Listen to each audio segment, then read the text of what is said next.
Mesdames, Messieurs, bonsoir. C'est un plaisir de vous retrouver pour ce nouveau numéro de votre émission Entretien.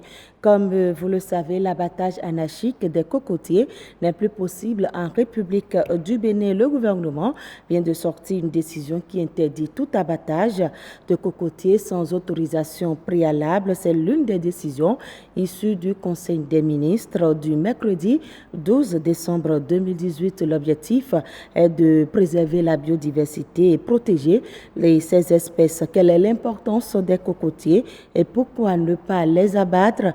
Nous allons en parler avec M.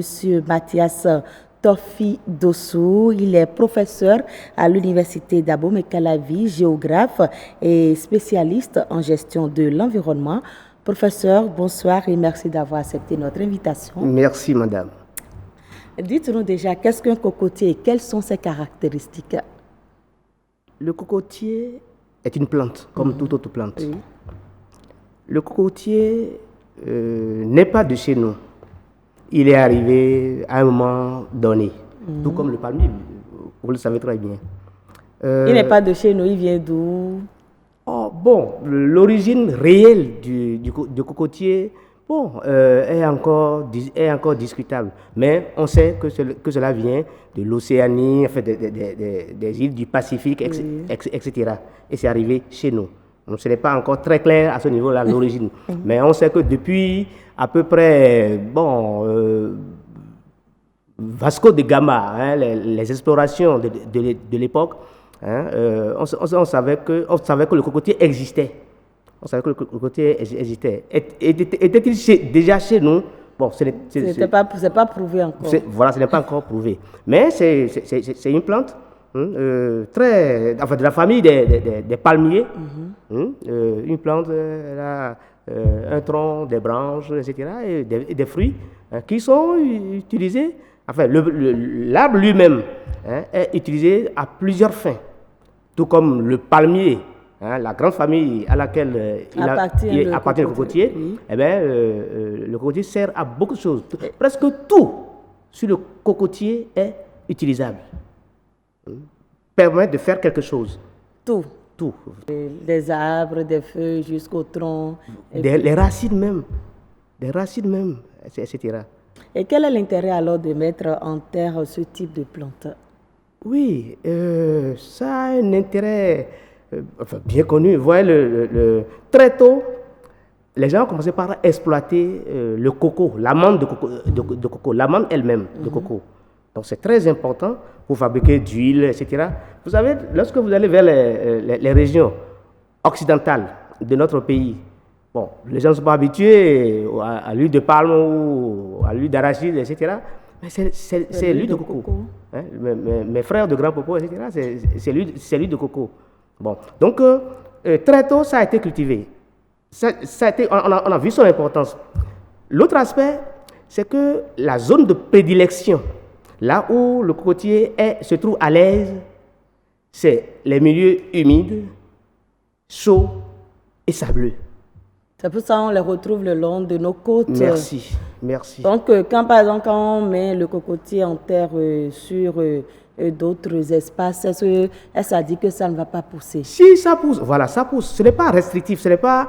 c'est pas seulement au bord de la mer. Non, pas seulement au bord de la mer, mais vous savez, je crois qu'en Inde, on trouve le cocotier à 1000 mètres d'altitude. Vous voyez un peu, donc, comment dit-on, à une altitude... En quelque sorte, c'est une plante qui pousse partout. Là où d'autres plantes ne peuvent pas pousser.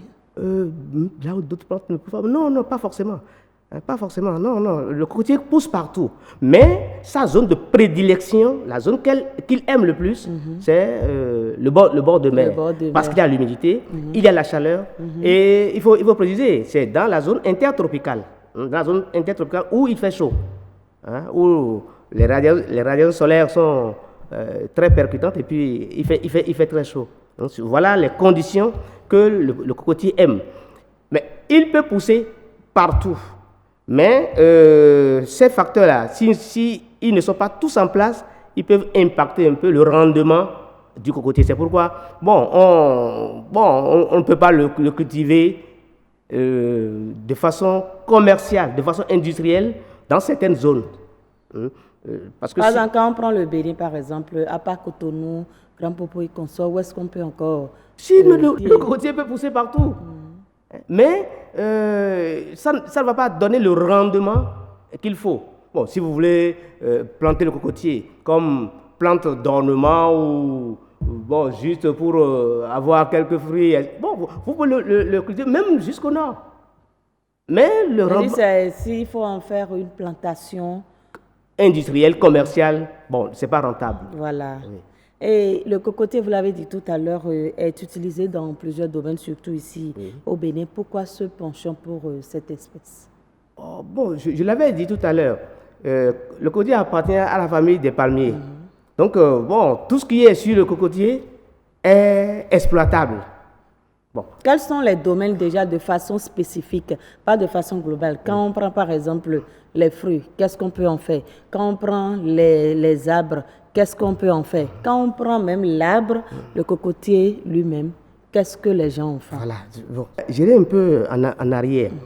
Vous voyez, l'attention qu'on a accordée au palmier à huile, on ne l'a pas accordée au cocotier ici.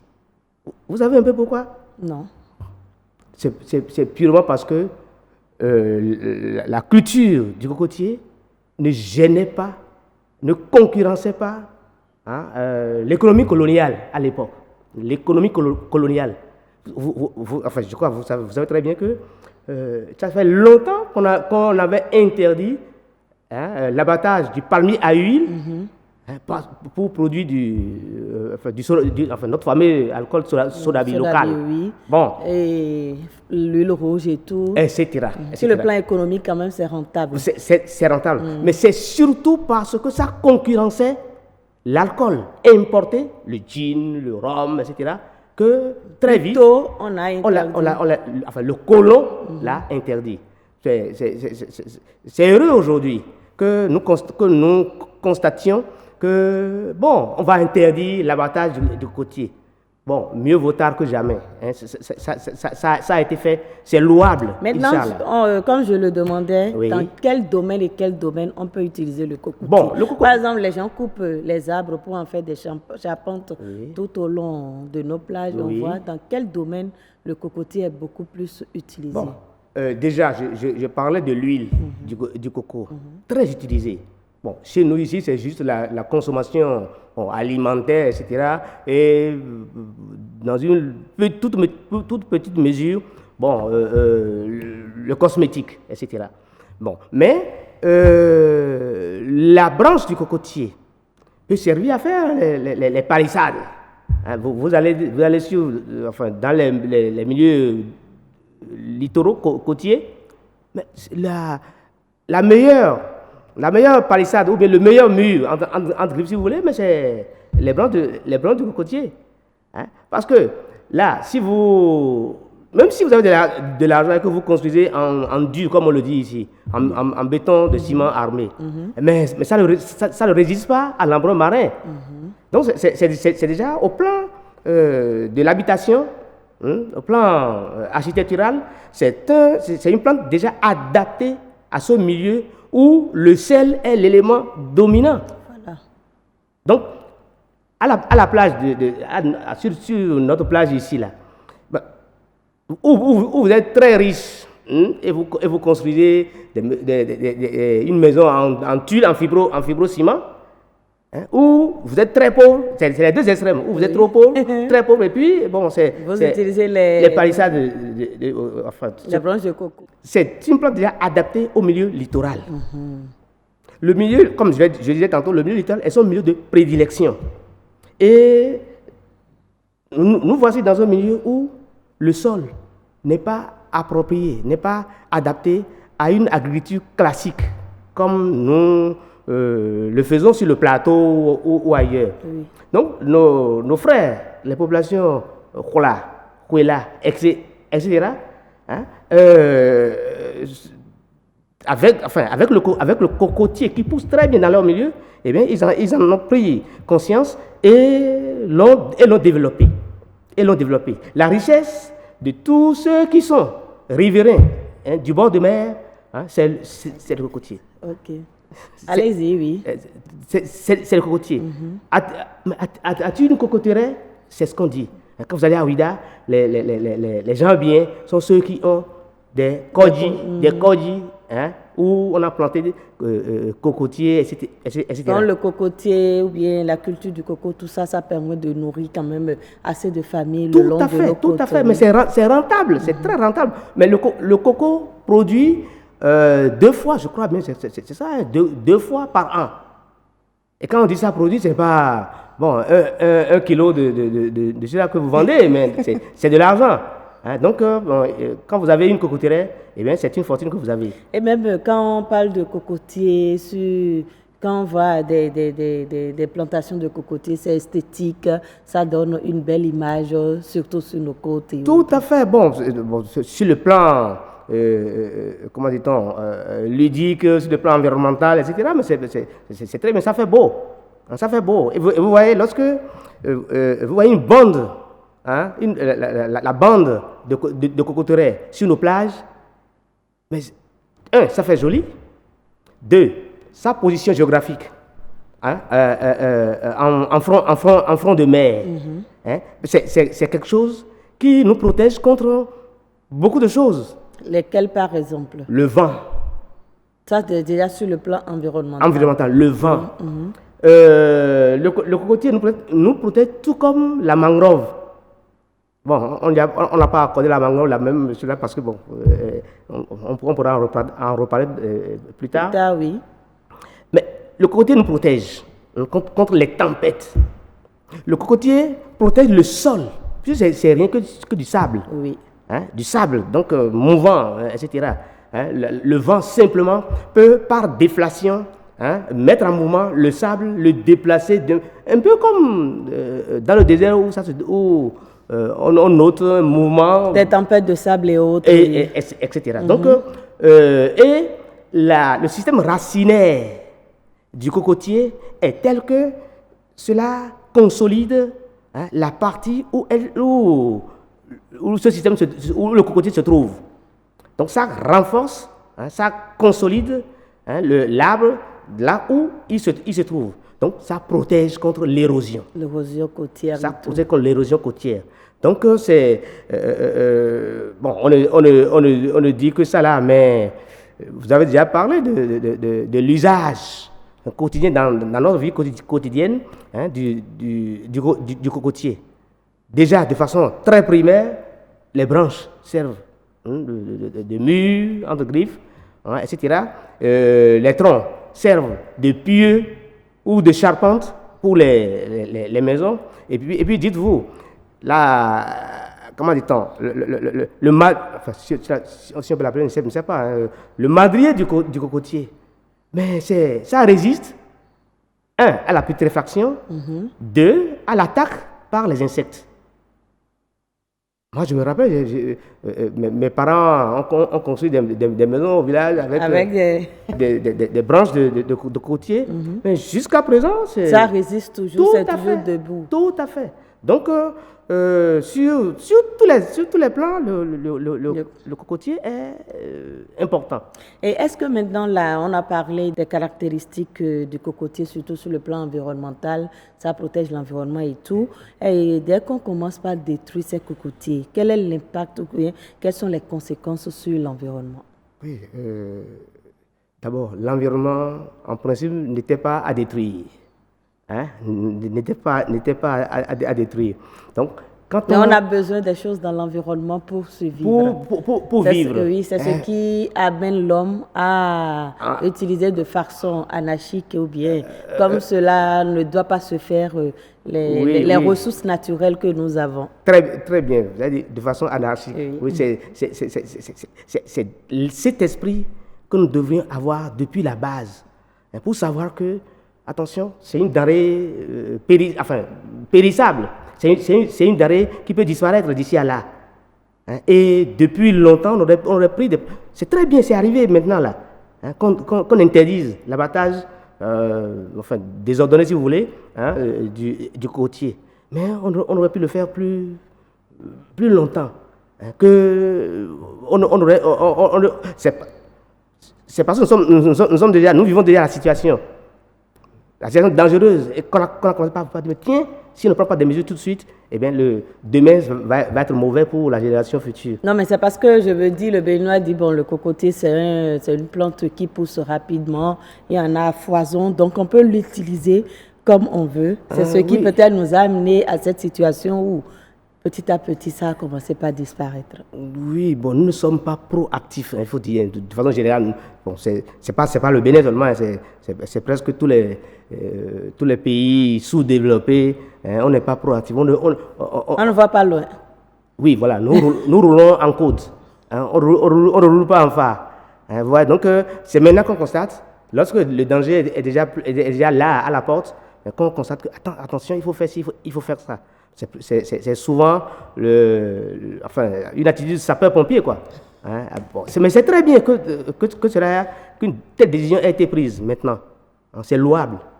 Oui. C'est louable. Maintenant, il y a quand même des populations qui ne vivent que de ça. Est-ce que ça ne va pas ralentir un peu? Mais non. Vous avez dit que c'est louable, que cette décision a été prise, mais il y a une loi depuis 1993 qui protège les cocotiers et ces genres d'espèces, mais ça n'a pas été mis en application. Oui, mais parce que ça ne gênait pas de façon particulière. Mais vous savez, on dit les 100 pas du roi. Hein, les 100 pas du roi, c'est la distance. Lorsque vous avez un cours d'eau quelconque, vous devez rester au moins à 100 mètres, hein, de ce cours d'eau-là. Parce que en saison hydrologique, en grande saison hydrologique, eh bien, l'eau peut vous atteindre, etc. Donc, on demande aux populations de ne pas s'installer, hein, à moins de 100 mètres. Oui. Voilà, c'est ça qu'on appelle les 100 pas du roi. Mais comme ça ne gêne pas encore, etc., eh bien, on passe là-dessus. Vous voyez un peu? Donc, les populations, vous dites, c'est des gens qui... Bon, ils vivent du cocotier. Mais c'est parce qu'on n'était pas nombreux comme on l'est. Parce que je suppose que j'ai une plantation de cocotiers. Oui. C'est moi-même qui ai planté mes cocotiers. Mais aujourd'hui, avant de l'abattre, il faut une autorisation préalable des agents des eaux et forêts et consorts. Oui, bon. Est-ce que ça ne freine pas un peu l'activité économique? Non, c'est des habitudes éco-citoyennes que nous devrions avoir depuis. Vous savez, moi j'ai vu quelque part, hein, en Bretagne, en France, quelqu'un a planté un arbre chez lui, dans sa maison, hein, mais pour l'abattre, il n'a pas demandé d'autorisation en plantant cet arbre, hein, mais pour l'abattre, même juste l'élaguer, c'est une autorisation de la préfecture qu'il faut. Et puis, quand on m'a dit ça, bon, en bon béninois, moi j'ai dit, comment j'ai ma maison, etc. Bon, mais aujourd'hui, vous comprenez cette décision? Je comprends parfaitement bien. Je comprends parfaitement bien qu'il nous faut ces comportements éco-citoyens, hein, à inculquer. Et surtout à inculquer aux générations, hein, actuelles et futures. Voilà. Hein, parce que nous, comme j'ai dit tantôt, nous réagissons. Hein, dans des attitudes de sapeur-pompier. Hein, c'est quand le danger est là qu'on réagit. On n'a pas une vision prospective de ce que sera notre cadre de vie, etc. Bon, on l'a peut-être... mais avant cette décision, il y a quand même certaines populations qui, à leur niveau également, se concertent pour protéger ces espèces. Par exemple, à Grand Popo, dans les discussions, il y a... On n'abat pas un cocotier, sinon on paie des amendes ou bien on est en prison. Je me rappelle, vous me rappelez une histoire là, c'était en 1977, j'étais encore à l'université.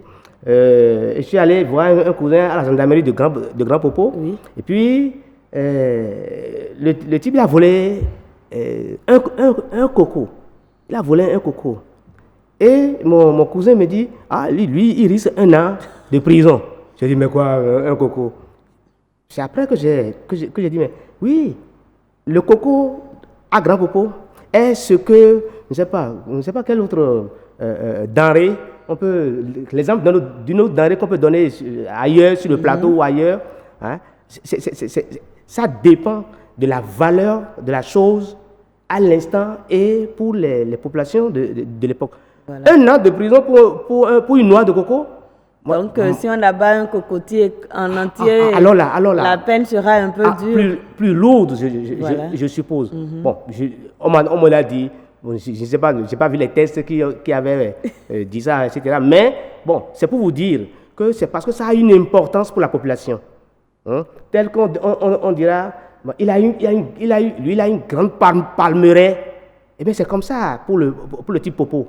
Mais qui n'a pas la possibilité de faire d'autres cultures, bon, classiques, comme sur le plateau ou ailleurs. C'est ça, son activité rentable. Voilà, sa richesse. Sa richesse, voilà, sa richesse. Maintenant, selon vous, comment est-ce qu'il faut encadrer cette décision pour ne pas aller dans tous les sens et préserver ces cocotiers? Oui, vous voyez, nous sommes des hommes. Ça demande comment on y va avec eux. Hein? C'est la sensibilisation. Expliquer aux gens que c'est important. Ils savent que c'est important, mais ils ne voient pas la chose dans un contexte dans un contexte spatio-temporel. Bon, oui, c'est important, d'accord, mais ils ne savent pas que ça peut finir d'ici à là. Donc, leur expliquer, attention, avec l'évolution démographique, etc., nous risquons de ne plus en avoir demain. C'est pourquoi il faut commencer par rationner son usage dès maintenant, etc., et leur expliquer. Et vous verrez que de façon naturelle, les gens vont accepter. Mais maintenant, s'il y a des récidivistes, il faut appliquer la loi. Il y en a toujours. Il y en a toujours. Mais tout le monde ne va pas se plier à la même loi, au même moment, etc. Bon, des récidivistes, bon, c'est pourquoi c'est sûr que des sanctions sont déjà prévues pour frapper ceux qui... les contrevenants, quoi. Oui. Maintenant, est-ce qu'au niveau de l'université, il n'y a pas de recherches scientifiques dans ce sens, comme pour les mangroves, les palmeraies et autres? Sur le cocotier? Oui. Si, moi, je suis géographe, mais allez en agronomie, là, vous aurez beaucoup de gens qui s'occupent de ça et qui en parleront mieux que moi. Je ne suis pas spécialiste du coco, je parle du coco parce que c'est un élément de l'environnement, c'est tout. Mais allez en agronomie, allez ailleurs, vous trouvez des gens qui s'activent dans la recherche sur le cocotier, c'est sûr. Est-ce qu'on peut déjà dire que le cocotier fait partie des richesses agricoles du Bénin? Des richesses agricoles du Bénin? Oui. Si, beaucoup, on ne sait pas. Allez un peu à Ouida, allez un peu à Grand Popo pour demander. Mais ceux qui ont des champs de cocotiers, mais ils sont tranquilles. Ça, c'est vrai, ils sont tranquilles. Il y en a quelle politique il faut mettre en place, par exemple, pour beaucoup plus tirer profit de cette activité? Oui, les cocotiers que nous voyons là aujourd'hui, sur nos plages aujourd'hui, les vrais propriétaires, les pionniers, ne sont plus là. Les pionniers, ceux qui ont mis en place ces cocotiers, ne sont plus là. Bon, donc c'est les fils, les arrières, petits-fils, etc., qui entretiennent. Et qui, je suppose, ça je ne suis pas en train de dire, je me demande si je ne suis pas en train de dire des bêtises, mais qui ne mesurent pas la portée de la valeur du cocotier quand leur grand-père, leur père ou grand-père mettait ça en terre. Parce que le cocotier a une durée de vie très longue, il paraît que ça peut vivre jusqu'à 70 ans. 70 ans, oui, 70 ans, oui. Mais bon, ça ne dépasse peut-être pas le siècle, mais 70 ans. Et là, si vous êtes un planteur de cocotier, déjà, lorsque votre cocotier a, je ne sais pas, 30, 40 ans, etc., vous commencez par penser au renouvellement. Voilà. Au renouvellement. C'est important. Voilà, au renouvellement. Pour que lorsque la génération là va partir, mais qu'il y ait une autre génération qui suive.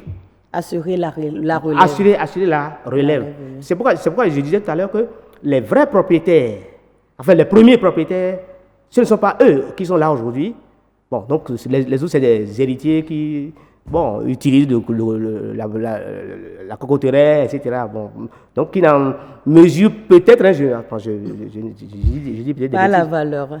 Voilà. Mais merci beaucoup à vous, professeur, d'être passé sur ce plateau. Merci, madame. Mesdames, messieurs, ce sera tout pour cet entretien.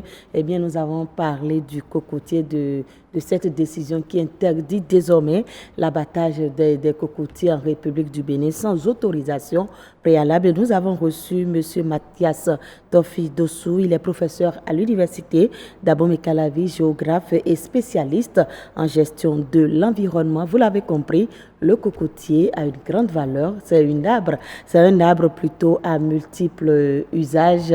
Il faut le préserver. Merci de nous avoir suivis et à bientôt. Merci.